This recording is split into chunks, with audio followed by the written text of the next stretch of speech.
This tutorial covers how to use the XLookup function in Excel. You can use the XLookup function to find things in a table arranged by row. For example, you can look up the price of an automotive part by the part number or find an employee name based on their employee ID.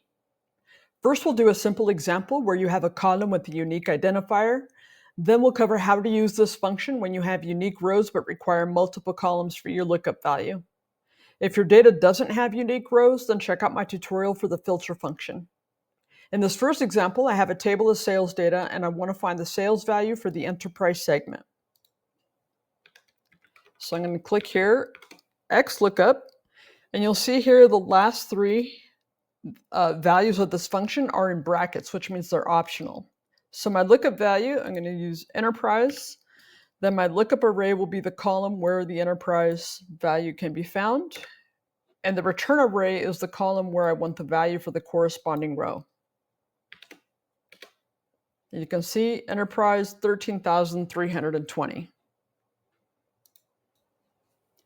And now we'll cover what you do when you have multiple columns that you need to use for your lookup value. So a workaround I like to use is creating a helper column. I'll use text join. And for your delimiter, you can select anything. I like to just use a comma. Then the second parameter is whether you want to ignore empty cells. I'm going to tell it true. And then the columns that I want to concatenate are B through D.